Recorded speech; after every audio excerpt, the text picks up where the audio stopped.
two 12-year-olds started a lemonade stand one summer. And at first it was basic, like they had the table, the sign, they were making lemonade, and people were buying it. They spent days perfecting the recipe. They were treating it like a chemistry project. But the thing is, the lemonade was incredible. Kids, this lemonade is incredible. People on their street loved it, but business began to slow down a lot. And then one of them goes, why are we selling this stuff to a cul-de-sac of 20 people when there's a whole downtown area? Good idea, let's move shop. So one Saturday morning, they moved the entire operation downtown, middle of town square. And now they're selling BLT sandwiches. And business was absolutely booming. They're making so much money. Word spreads fast. There's lines. They're selling out. At one point, a nearby cafe owner goes, "You're putting us out of business, guys!" And the kids take that as a compliment. But then the city gets involved. Because apparently, once you start having this sort of business in a public downtown area, you need a license. Health inspectors show up. And these two kids are just standing there like, we're 12. Inspector's like, doesn't matter. And the city shuts the stand down immediately for not having permits or licenses. But the kids made so much money that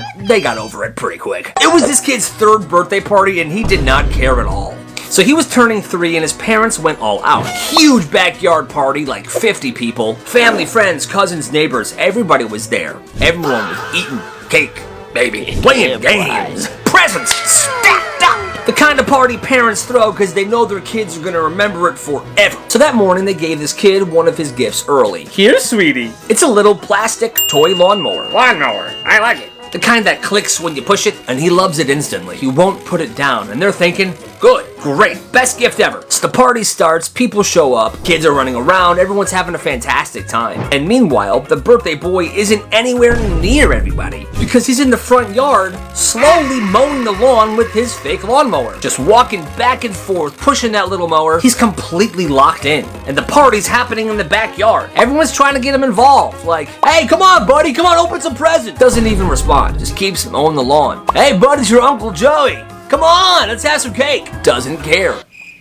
Eventually, people just start laughing because this entire time they're looking outside. This kid's just walking back and forth, mowing the lawn, could care less about his party. Then it comes time to sing happy birthday. They can't get him inside, so everyone else had to come out to the front yard and sing to him while he didn't listen and mowed the lawn instead. Actually, that's awesome. He was a kid, his mom dragged him to the nearest 7-Eleven. I don't want to go. Well, that's too bad. Well, they get there, she goes in the store, but he waits outside. He then sees this older, strange-looking guy sitting against a wall.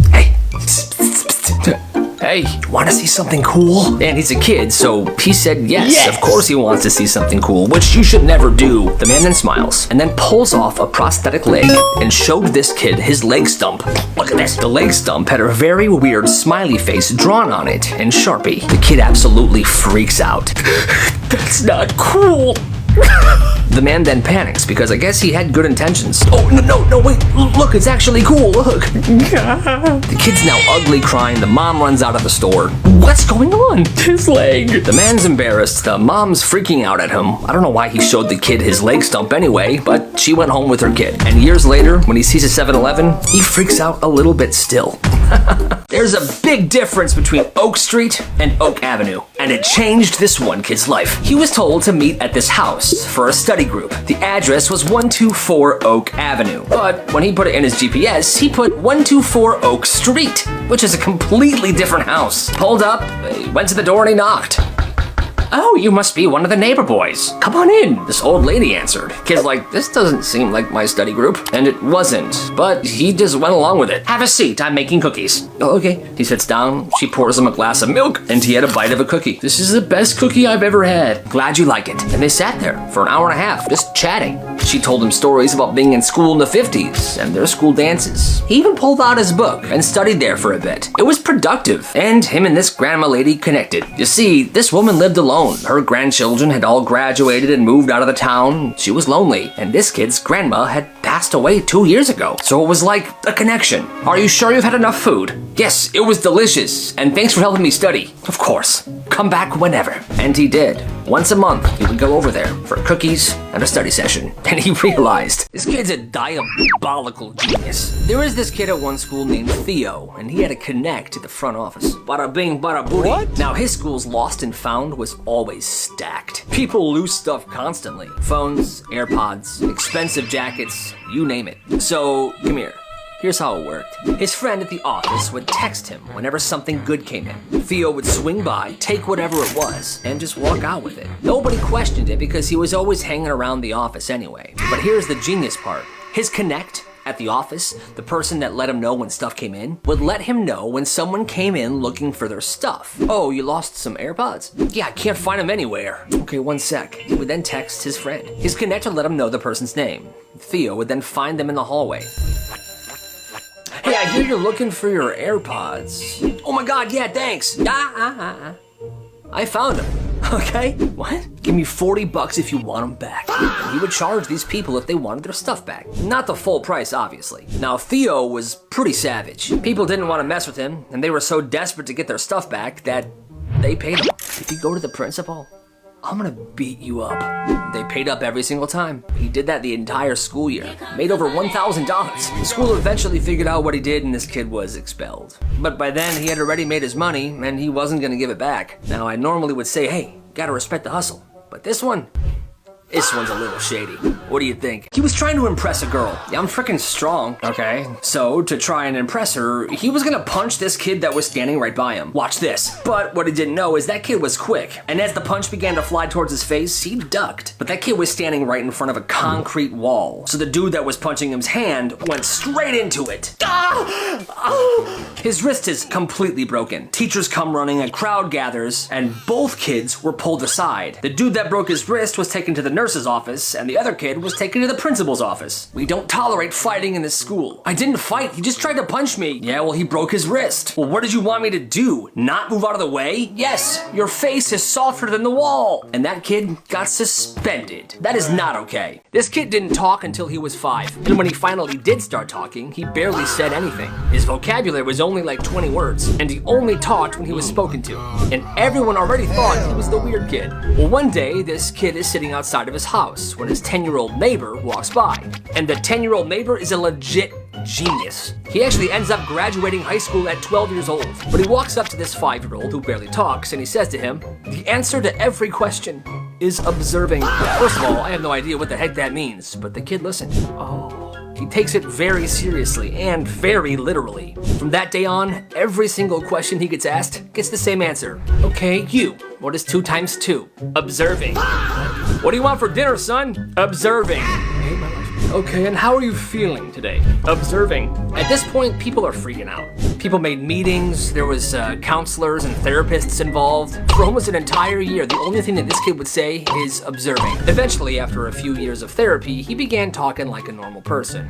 But hey, that's kind of hilarious. This neighbor tried to get them in trouble. This mom and her kids moved into this small neighborhood. And at first, it's quiet and nice, but one day, the neighbor tries to give them a hard time. He called the city on her, claims the shed that's in her backyard is illegal and needs to be torn down. Their shed in the backyard is illegal and needs to be torn down. Well, the inspector shows up, checks the permit, checks the shed, and everything's fine. He leaves. The shed is perfectly legal. It's been there for years. The neighbor's just being difficult for no reason. The neighbor keeps acting smug, keeps calling the city on them for different things every single day. Well, that's when one of the kids starts to do some digging, Googling city codes, property lines, utility easements, and that shiny new pool the neighbor had. It was built too close to the fence, and it was built directly over the utility line. So very illegal. One day the kid goes out there and starts taking pictures. Let me see this pool.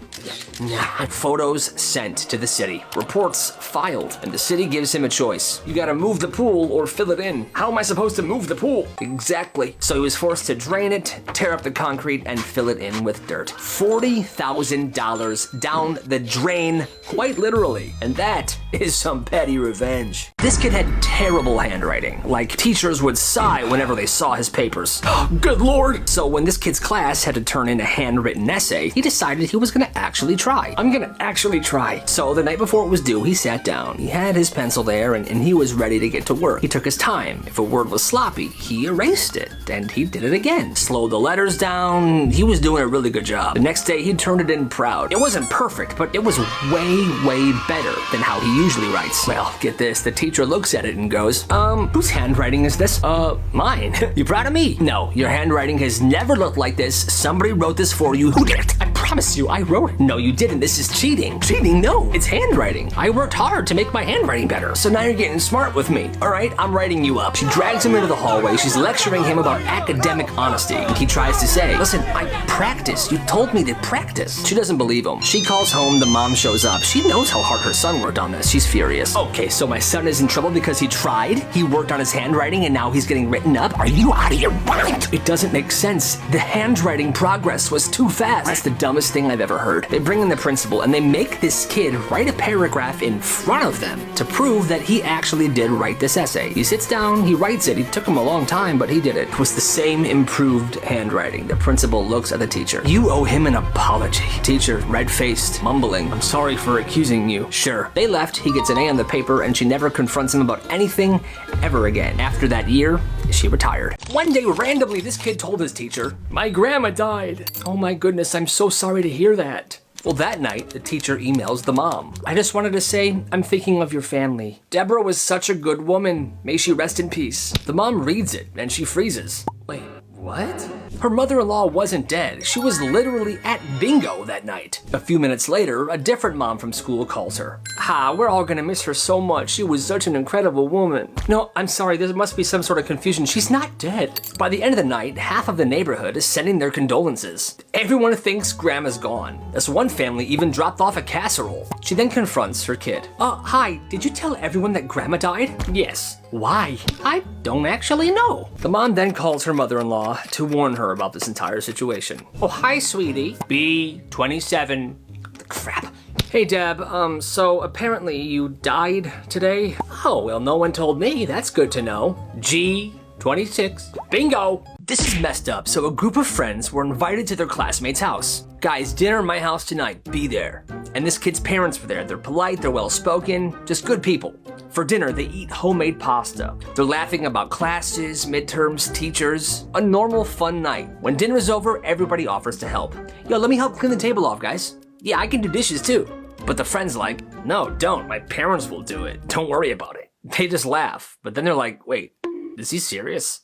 His parents start doing the dishes, cleaning off the entire table, while their kid is just flipping through his phone. Later on, they move to the living room. They're all just chatting. The dad comes in and begins talking to one of the other kids. So you work in foreign policy? Yeah, and then in my free time, I do a lot of traveling. I have an art studio in my garage. Dude, you are so cool. This kid's having a great conversation with his friend's dad. Then, out of nowhere, this friend says, come on, Dad, shut up. Nobody cares about your boring job crap. Please leave. The whole room freezes, like, what is going on? The dad's face drops, and then he says, hey, come on, man, don't talk to me like that in front of your friends. It's disrespectful. Go away. After that, nobody talks. His friends just grab their stuff and they begin walking out the door. Hey, where are you guys going? We're leaving, man. Your parents are great. This whole thing is just weird. Fine, leave. And on the ride home, all they can talk about was how disrespectful this kid is, and nobody ever hung out with him ever again. This is the craziest bus ride ever. This happened on a 5th grade farm field trip. Middle of nowhere, long bus ride, bumpy roads. Kid in the front goes, ma'am, are we almost there? About 10 miles away, class, hang tight. Then boom, glass explodes. Something smashes through the windshield. Kids are crying. The driver yells, it's a bird! It's a big bird! The teacher looks down and it's a full-grown turkey. Dead. Feathers, blood, just laying there on the aisle of the bus. Okay, nobody panic. Nobody touch the turkey. She grabs a binder and she scoots this giant dead turkey towards the back of the bus by the door. She then opens the back door of the bus and kicks this turkey as hard as she can like a soccer ball. Okay, everybody off the bus, line up against this fence. Head count, please. The kids are still shaking. There's feathers in their hair, because when she kicked the bird, it kind of exploded a bit. Really traumatic. The new bus will be here in 20 minutes, okay? And she's all calm like she's done this before. The trip was canceled, obviously. When the new bus got there, they all got in, and they just went back to the school. But the smell of turkey death lingered on them for hours. What are you dipping your fries in? Applesauce? Ugh. So one day, this cafeteria lady says, no more salt or pepper, and just straight up takes all the packets of salt and pepper off the cart. Gone. People are like, wait, what? Why? And she says this, it's part of the new health initiative. We're cutting back on sodium. But here's the thing, they did this, but they're still selling Mountain Dew in the vending machine. 52 grams of sugar, fully stocked, vending machine right across from the lunch line. Doesn't make any sense. So now lunch is like unseasoned chicken sandwich, wet green beans, and a bright green bottle of rocket fuel. One kid goes, "We can't have salt, but I can buy a code red before math class? Make it make sense." Another kid is literally dipping his fries in applesauce. "I'm doing what I can, man. Just trying to survive out here." Ugh. Now this opened up a black market opportunity. Kids started smuggling salt and pepper packets into the lunchroom to sell them. But the lunch aides and the teachers were on it, and everyone who was caught selling this stuff or using it got detentions. It was a battle like this for a while, and guess what? The school never brought salt and pepper packets back. But the Mountain Dew vending machine, it's still glowing right there in the cafeteria. What is this? Oh, you weren't supposed to see that. So this one teacher, she always had a little black notebook on her desk. Said it was for classroom notes. Everybody assumed it meant grades or it was like a behavior log. No one thought twice, but it wasn't that. It was a burn book. Straight up page after page, trashing her students, all by name. One kid was labeled future con artist. One was fifth period manipulator, crybaby. One entry said, can't read social cues. Parents are either clueless or stupid. Like real crazy stuff. And nobody knew until parent-teacher conferences. One mom is sitting down at this teacher's desk for the meeting. The teacher had been flipping through some papers before and left the tiny little notebook open without even realizing it. She gets up and she says, "One second, I think I left your son's quiz folder in the copy room. I'll be right back." She leaves. The mom's sitting there, waiting. She glances at the teacher's desk, and she sees her kid's name at the top of a page of a tiny notebook. Manipulative, fake with adults, should be bullied, total snake? What is this? She flips a page, another student, then another, then another. Just tons of students being roasted in this little notebook by the teacher. She goes to the hallway and flags the parents in who are waiting for their time slot for the conference. By the time the teacher walks back in, all these parents are huddled around her desk reading this little black notebook. She was caught, red frickin' handed. All the teacher could say was this: conferences are over. She grabs a little notebook, puts it in her purse, and she leaves the room. And suddenly that teacher is on leave. And she's the stupid one, because the moment you write stuff down like that, you better be prepared for somebody to read it. And they did. That's nuts. Bro, the water fountain smells like a dead animal. Let me see.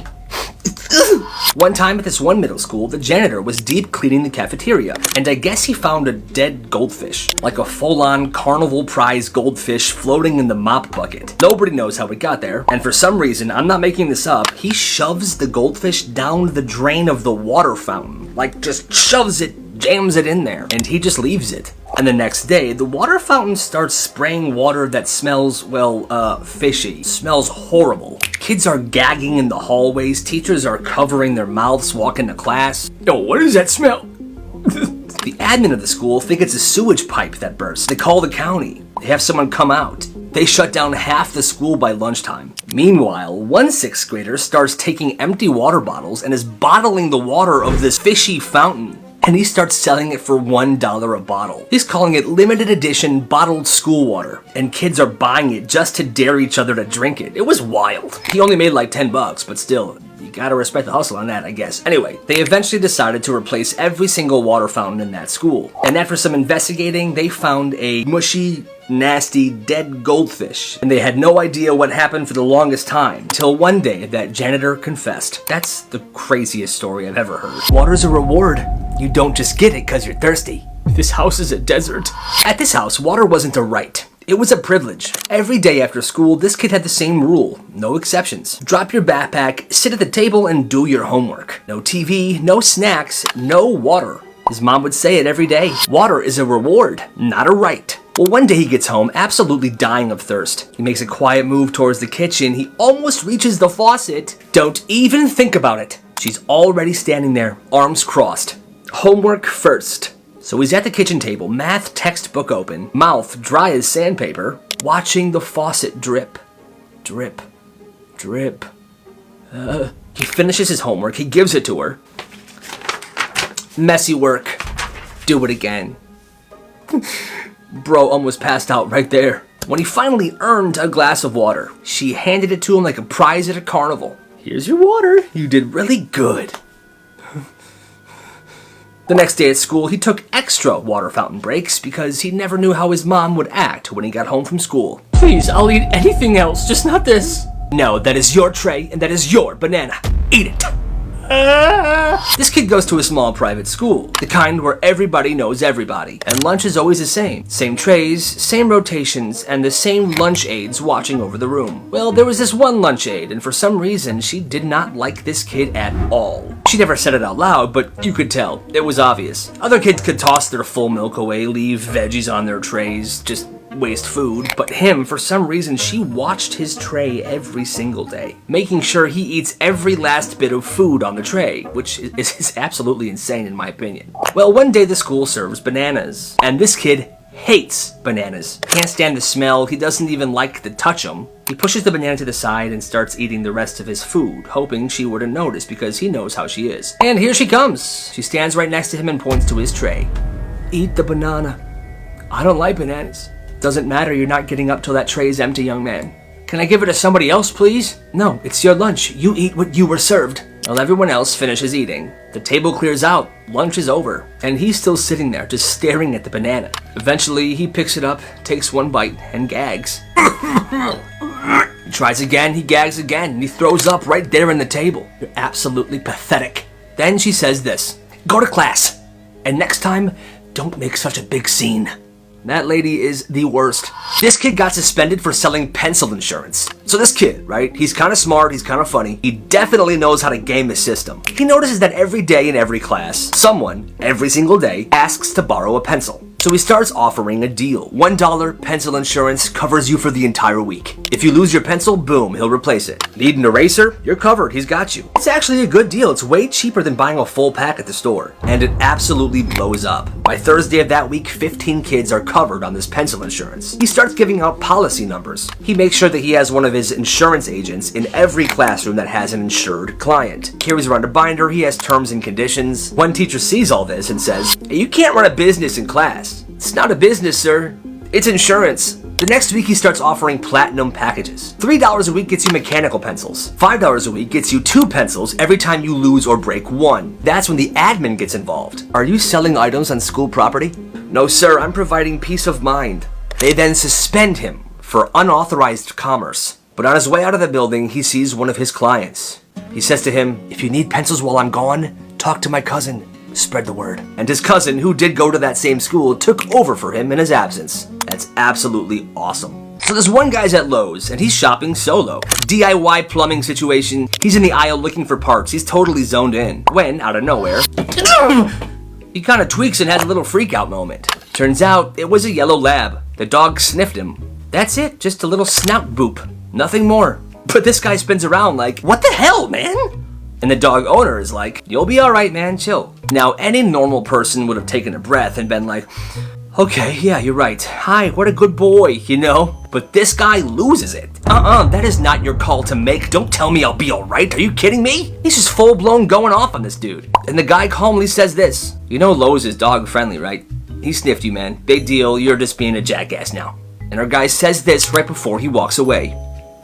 Off. He grabs his stuff, he storms to customer service. I want to file a complaint. About what? A dog sniffed me. So yeah, he left mad, still very much heated, over a dog sniff. Imagine being that guy.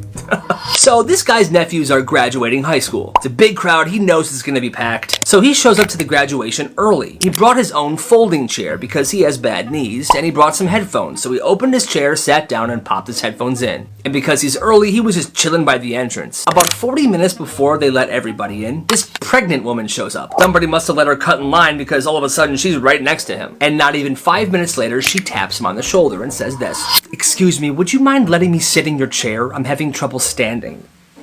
Okay. He's polite about it, you know. He goes, I'm sorry, I can't. I got really bad knees and bad feet, so, you know, I need it. That's why I brought it. She nods and then asks again like 2 minutes later, and he's like, yeah, still no, I'm sorry. So now she's annoyed. She's huffing and puffing. She turns to her husband and is like, can you say something to him, please? Hey, man, she's pregnant. Would you mind letting her sit in that seat? The gall of these people, okay? Anyway, this guy says, I get it, but I really do need it. That is why I brought it. She can wait in the car or maybe sit on the curb or something. I don't know. It's not my problem. Now this lady's husband flips. Wow, you are such an asshole. Here's the thing. This guy came early, he planned everything, he brought his own chair because he has bad knees and feet. That's his chair. And now he's the bad guy for not giving his chair to some rude pregnant lady? Please. She really did that? Yo. Well, let's get her fired. There was this one teacher. Strict, rude, completely unpredictable. She'd take off points for sloppy handwriting, dock your grade if you turned something in 5 seconds late, and she would also lose assignments like it was nothing. Steven, where's your homework? I literally turned it in. Well, I can't find it, so no, you didn't. At first, everybody rolled with it, but she kept pushing. Like one time, she graded a full assignment a 0 because the kid printed it double-sided. It's harder for me to read.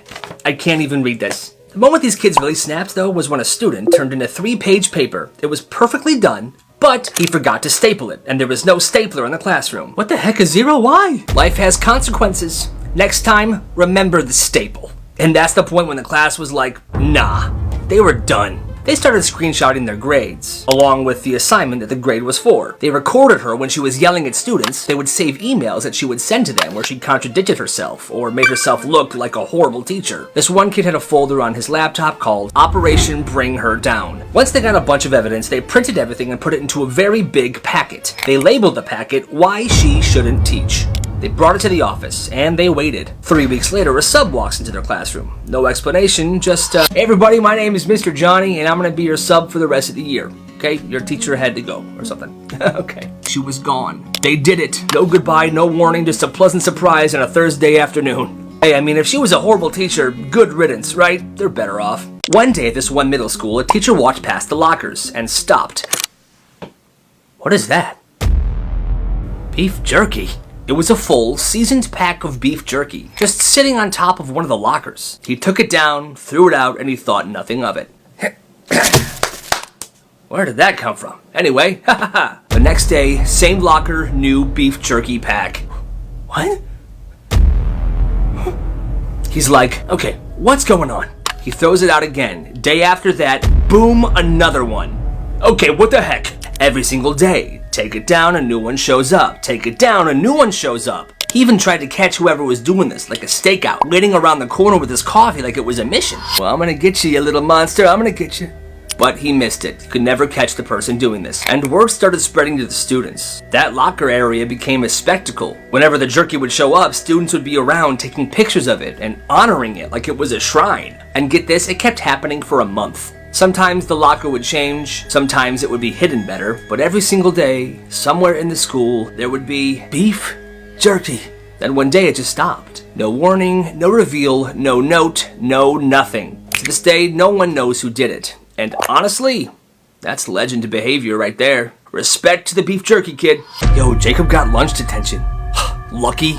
They called it lunch detention. It sounded terrifying. No talking, no food, no freedom, just an empty room and shame. But then this one kid gets sent there, and he comes back looking way too happy. Everyone's like, yo, are you good? Bro, that was actually fire. Turns out, lunch detention wasn't even detention. There were snacks, there was music, there was a frickin' couch. So the teacher that was running it was super chill. People would be playing Uno in the corner. Nobody wanted to leave. So here's what happened. A while back, the principal asked this one teacher to run lunch detention. He did. Nobody ever questioned it, and the principal never checked in. He never stopped by. And like I said, that teacher, super chill. He just made it his own thing, this chill spot for students to hang out during lunch. So while the rest of the school thought it was punishment, kids were in there vibing, like it was some exclusive lunch lounge. And it lasted months before people started getting suspicious. They shut it down eventually, but to this day, it's still kind of a legend. They called it lunch detention, but it was basically club detention, right?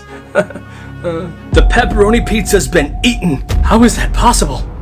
It started with pizza. On pizza days, this cafeteria made only like 30 slices of pepperoni pizza. And when it was gone, it was gone. No backup, no mercy. And there was this one kid, let's call him Darren. He lived for that pizza. Yo, I live for that pizza. He would sprint to lunch every single pizza day just to make sure he gets it.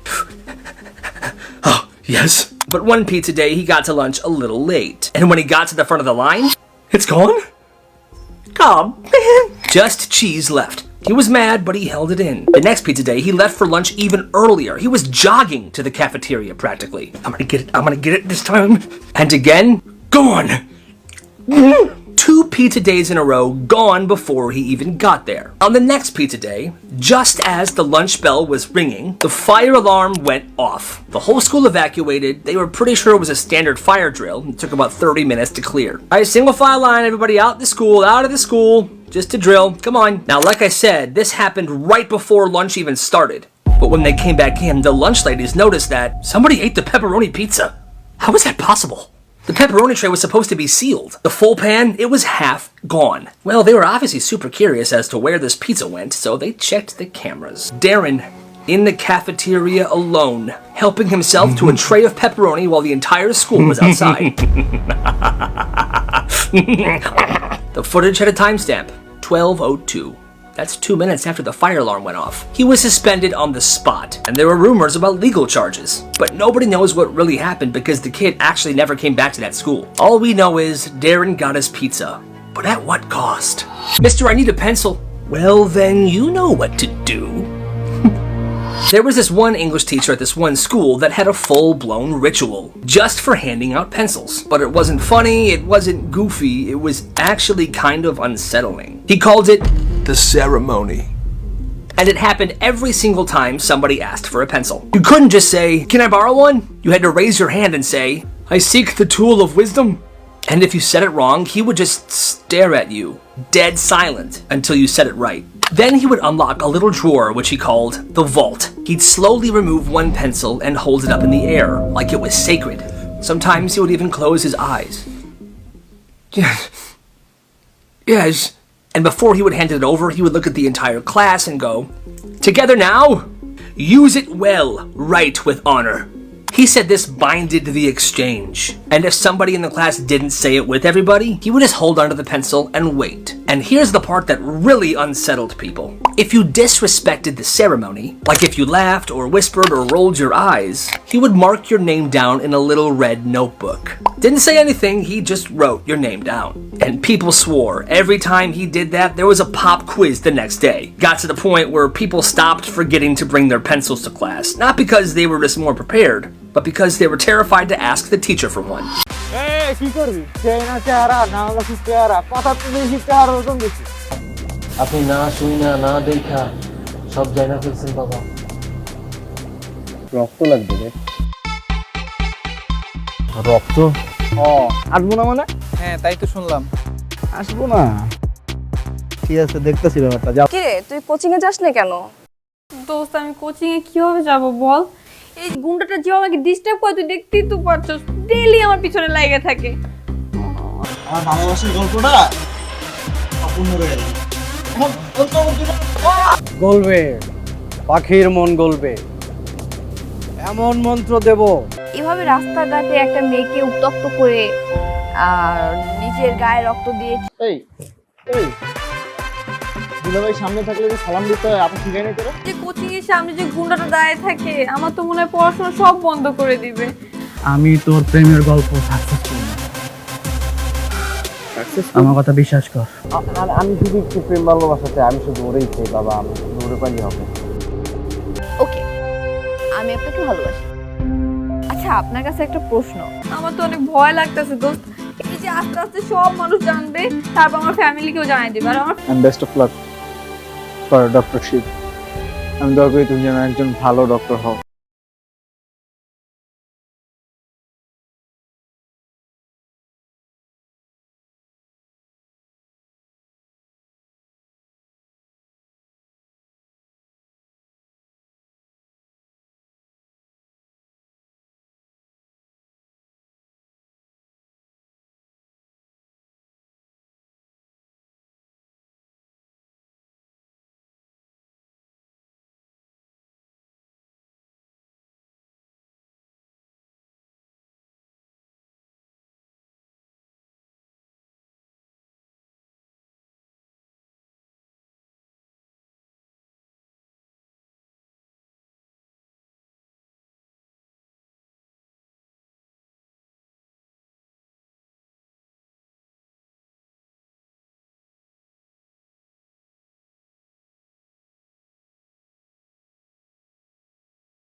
Hello, hey what's up prank man.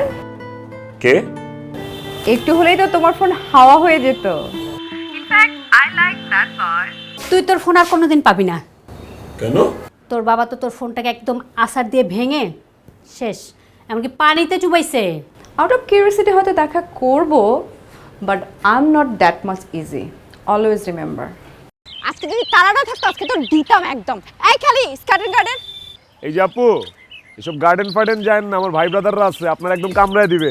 না না না bro, এই যে আপনার phone prank ছিল bro, চিল চিল চিল। রাকিব ভাই, আপনি SI Rakib ভাই না? আপনার কথা আমি অনেক শুনছি। আপনি কিন্তু মানে বুঝের লোক। টেজে তোলেন। এই হোসেন আলী ক্যামেরা আগেই কইছিলাম আমার বস ফেমাস। হ্যাঁ হ্যাঁ হ্যাঁ ভাই একটু যেতে ধরতে। হ্যাঁ হ্যাঁ শিওর। তো কিভাবে যে কনফার্ম হয়? এটা তো এদিকে না, 3 নাম্বার গেট ওইদিকে, শঙ্কর গলি বোধহয় গেটের বাইরে। আপনি ভুল আসছেন, যান। ভুল আসছে, কিন্তু আমি কি চিনতে পারবো? ও আচ্ছা, আপনি দ্যাট বোরখা গার্ল। চিনতে পেরেছো তাহলে না? I like good girls. Follow কর তো, ফলো কর, যা। ইফতে কই যায় দেখবি, যা। সারা জীবনে প্রথম কাউরে প্র্যাঙ্ক করতে যায়, নিজেই আজকে প্র্যাঙ্ক হয়ে গেল। মুনিয়া তুমি আমাকে বলেছো যে তুমি তোমার কোনো বয়ফ্রেন্ড নাই। না না, বয়ফ্রেন্ড না, আমি ওর বয়ফ্রেন্ড, আমি ওর ফিয়ান্সে। ওর সাথে আমার বিয়ে নেক্সট। ও আচ্ছা আচ্ছা, আমার জন্য? এটা তোমার জন্য, একটা নতুন ফোন দিলাম। এই জন্য তাহলে তোমরা এতক্ষণ নাটক করছো? নাটক না, তোমার ফোনটা পুরনো হয়ে গেছে। কেন নতুন ফোন। আমরা প্র্যাঙ্ক করতে পারি না? একটা ইম্পর্টেন্ট কথা ছিল তোমার সাথে। এমন করলে কেমন হয় যদি এই এন্টারটেইনমেন্ট জার্নিতে আমি জয়েন করি তোমার সাথে?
আমার কাছে জিনের বাচ্চার নাম্বার আছে। জিনের বাচ্চা করতে চাস নাকি ইটিস পিটিস করতে চাস? হ্যালো বন্ধু, আমার রোদে দিছস? এই তো দিছি তো, ঠিক মতো রোদে দিছস? কি শুনতে চান? আমি আপনাকে ভালোবাসি। ভালোবাসা যে এত প্যারা, এত কষ্ট, এত জ্বালা যন্ত্রণা জানলে ভালোই বাসতাম। জিসান আর তুলির ভালোবাসার ইতিহাস তাই রক্ত লাগবে। আসসালামু আলাইকুম দুলা ভাই। আরে শালা, ওয়ালাইকুম আসসালাম। কি খবর, কেমন আছো? গলায় দড়ি লাগাই দিছে ভাবি। গলায় দড়ি দিছি মানে গলায় গলায় গলায় কেন রেখেছেন আমাকে? কি হয়েছে বলতো? আর বলিস না, তোরে যে বুকিং দিছে সে তো এখন আমার পিছনে লাগছে। জিসান, ও দরজা লাগাই দিছে। ও দরজা লাগাই দিছে। কই যায়? কই যা? ফোন দিয়ে যেতেছি, ফোনই ধরো না। তোমার ফোন ধরার কোনো নামই নাই, কোনো কথা। তোমার ফোন ধরো না কেন? এবারে এক্সামের প্রিপারেশন কি রকম তোদের? আমি তো খুবই এক্সাইটেড, কারণ আমার প্রিপারেশন খুবই ভালো। জিসান দরজা খোল। কি বুঝতেছি না।